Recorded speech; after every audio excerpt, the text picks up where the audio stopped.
కథ పేరు genie versus చిన్న బాబు కోరికల గజిబిజి. చిన్న బాబు చింటూ ముద్దుగా చాలా చలాకీ అయిన పిల్లవాడు ఒక పాత కుండను కనుగొంటాడు. ఇందులో ఏమి ఉందా అని ఉత్సాహంగా దాన్ని రుద్దుతాడు. ఒక్కసారిగా పొగల మధ్యనుంచి బ్లూ స్కిన్ జీనీ బయటకు వస్తాడు. జీనీ గంభీరంగా ఇలా అంటాడు, నా పేరు జీనీ, నీకు 3 కోరికలు ఇస్తాను, కాని ఏం కోరుకుంటావో జాగ్రత్తగా ఆలోచించు, తొందర పడకుండా అని అంటాడు. చింటూ తొందరపడి ఇలా అంటాడు, నాకు చాలా ఎక్కువ చాక్లెట్లు కావాలి అని కోరుకుంటాడు. కాని జీనీ ఓ చిన్న పొరపాటు చేసి చాక్లెట్లతో పాటు చింటూని కూడా అతిపెద్ద చాక్లెట్గా మార్చేస్తాడు.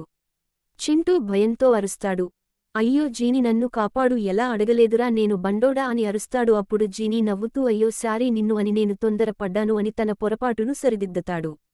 తరువాత కోరికగా చింటూ, నేను చాలా బలంగా ఉండాలనుకుంటున్నా అని కోరుకుంటాడు.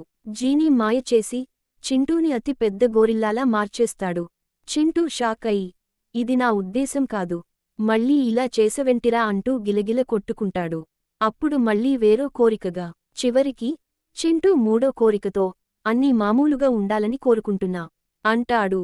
కాని జీనీ తను కూడా తప్పుగా విన్నట్టు నటించి మళ్ళీ ఒక మామూలు పిల్లవాడిలా మారిపోయి నవ్వుతూ చింటూని నవ్విస్తూ ఉంటాడు. చివరికి ఇద్దరూ కలిసి హఠాత్తుగా నవ్వుకుంటారు. మంచి స్నేహితులు అవుతారు. చివరికి జీనీ చింటూ ఇకపై కోరికలు కోరడానికి ముందు 2 సార్లు ఆలోచించాలని నిర్ణయించుకుంటాడు. జీనీ సరదాగా నవ్వుతూ మాయవాడిగా నవ్వుతూ మాయమవుతాడు. అందుకే ఎప్పుడూ తొందరపడి ఏ నిర్ణయం తీసుకోకూడదు అంటారు. Dash dash dash